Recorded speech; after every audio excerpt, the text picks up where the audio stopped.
অৰুণোদয় আঁচনি কিয় নহল আজি মই যতে যাওঁ ৰাইজে মোক কয় অৰুণোদয় দিব লাগে আৰু বিধানসভাটো বিধায়কসকলে কয়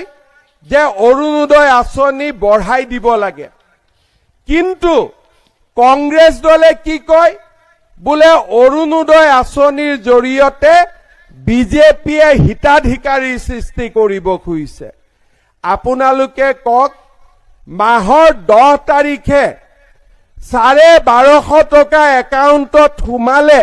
দুখীয়া দৰিদ্ৰ ৰাইজৰ উপকাৰ হয় নে নহয় আপোনালোকে মোক নিজে কওকচোন হয় নে নহয় আজি দুখীয়া দৰিদ্ৰ মানুহৰ কাৰণে ৰকিবুল হুছেইনে 1250 টকাৰ মূল্য বুজি নাপায় কাৰণ আল্লাহই তেওঁক বহুত দিছে কিন্তু এজন দুখীয়া দৰিদ্ৰ মানুহে বুজি পায় 1250 টকাৰ মূল্য কিমান হয় নে নহয় আজি তেওঁলোকে কয় হিতাধিকাৰী আমি কৈছো নহয় এই 1250 টকা দি কোনোবা মানুহে ঘৰত 2 লিটাৰ গাখীৰ কিনি তেওঁলোকৰ সন্তানক খুৱাইছে কোনোবাই এই টকাৰে লৰা ছোৱালীৰ কিতাপ কিনি দিছে কোনোবাই এই টকাৰে লৰা ছোৱালীক টিউচন যোৱাৰ ব্যৱস্থা কৰি দিছে আজি অসমৰ দুখীয়া দৰিদ্ৰ মানুহে 10 তাৰিখৰ দিনটোলৈকে বাট চাই যে 1250 টকাটো চৰকাৰে দিব নে নিদিয়ে যেতিয়া চৰকাৰৰ হাতৰ পৰাই টকাটো পাই মানুহজনৰ মুখত পৰিয়ালটোৰ মুখত আজি হাঁহি বিৰিঙি উঠে লোকসভা নিৰ্বাচনৰ সময়ত মই কৈছিলো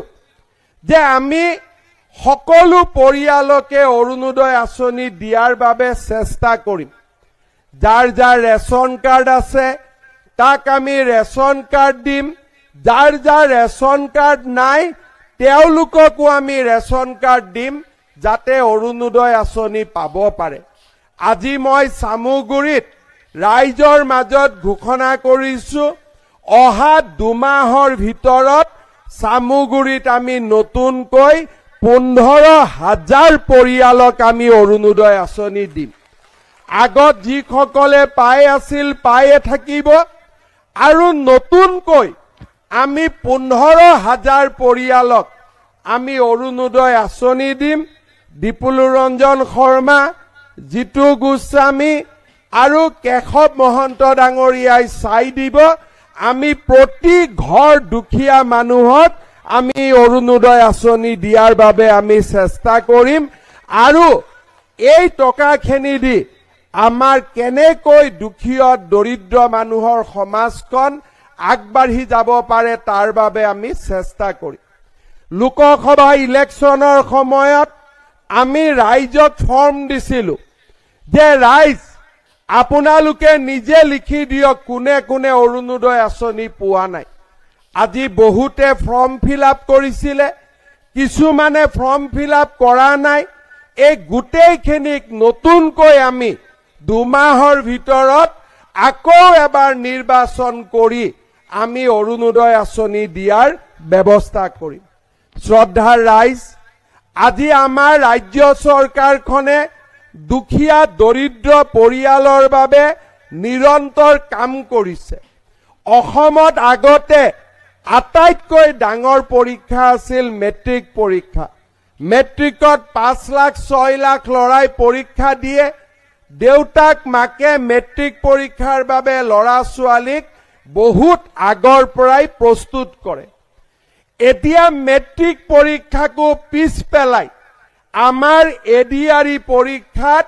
13 লাখ 12 লাখ লৰা ছোৱালীয়ে পৰীক্ষা দিয়ে কিয় পৰীক্ষা দিয়ে কাৰণ আজি দুখীয়া দৰিদ্ৰ মানুহে গম পোৱা হল যে এই চৰকাৰখনে চাকৰিৰ নামত টকা পইচা নাখায় হিন্দু মুছলমান নকৰে মাত্ৰ দৰিদ্ৰ আৰু দুখীয়া পৰিয়ালৰ মেধাবী লৰা ছোৱালীক এই চৰকাৰখনে চাকৰি দিবৰ বাবে চেষ্টা কৰে আজি পুলিচৰ চাকৰি ৰাতিপুৱাই লৰা ছোৱালী বিলাকে দৌৰা আৰম্ভ কৰে আজিকালি মই যতে যাওঁ তাতে ৰাইজে মোক কয় এখন ষ্টেডিয়াম লাগে বোলে খেলিবৰ কাৰণে, বোলে দাদা খেলিবৰ কাৰণেও লাগে আৰু পুলিচৰ চাকৰিৰ কাৰণে দৌৰিব প্ৰেক্টিচ কৰিবৰ কাৰণেও আমাক ষ্টেডিয়াম লাগে। আজি অসমত চৰকাৰী চাকৰি কোটি কোটি টকাৰ ঘোষ দি নাপায়। আজি অসমত চৰকাৰী চাকৰি পৰীক্ষা দি পায়। অসমৰ মুখ্যমন্ত্ৰী হিচাপে মোক বহুতে বহুত কথা ক'ব পাৰে, কিন্তু চৰকাৰী চাকৰি দিয়াৰ ক্ষেত্ৰত আজি দৰিদ্ৰ দুখীয়া পৰিয়ালে যিমান সহায় পাইছে আমাৰ আগত অসমত কেতিয়াও কোনেও এই ধৰণে সহায় কৰিব পৰা নাছিল। আজি চৰকাৰ গঠনৰ সময়ত মই প্ৰতিশ্ৰুতি দিছিলোঁ যে 1 লাখ ল'ৰা ছোৱালীক আমি চাকৰি দিম। এতিয়ালৈকে 1.5 লাখ ল'ৰা ছোৱালীক চাকৰি দিলো আৰু অহা কেইটামান দিনত আমি চেষ্টা কৰিম যাতে আৰু 50,000 ল'ৰা ছোৱালীৰ কাৰণে আমি চৰকাৰী চাকৰি দিব পাৰো। পুলিচৰ আৰু চাকৰি ওলাব, শিক্ষকৰ আৰু চাকৰি ওলাব, তৃতীয় আৰু চতুৰ্থ বৰ্গৰ আৰু চাকৰি ওলাব, যাতে দুখীয়া দৰিদ্ৰ মানুহে কৰ্মসংস্থাপন পাব পাৰে। আজি আপোনালোকে দেখা পাইছে যে চৰকাৰী চাকৰি দিয়াৰ পিছতো আমি নতুনকৈ আঁচনি আৰম্ভ কৰিছো, মুখ্যমন্ত্ৰীৰ আত্মনিৰ্ভৰ অসম। অৰ্থাৎ যিসকলে চাকৰি নাপাব তেওঁলোকেও যাতে, এই ল'ৰাবিলাকে যাতে কিবা কৰি খাব পাৰে, তাৰ বাবে আমি সিদ্ধান্ত লৈছো যে 21জন ল'ৰাক আমি 2 লাখ টকা কৰি সহায় আগবঢ়াম, যাতে তেওঁলোকে চৰকাৰী চাকৰি নাপালেও ব্যৱসায় কৰিব পাৰে আৰু ইয়াৰ 2 লাখ টকাৰ 1 লাখ টকা চৰকাৰক পিছত ঘূৰাই দিব আৰু 1 লাখ টকা ঘূৰাইও দিব নালাগে, তাৰো মই আজি আপোনালোকৰ আগত ক'ব বিচাৰিছো। আজি আমাৰ অসমত আমি সিদ্ধান্ত লৈছো চৰকাৰী চাকৰি 1.5-2 লাখ দিয়াৰ পিছত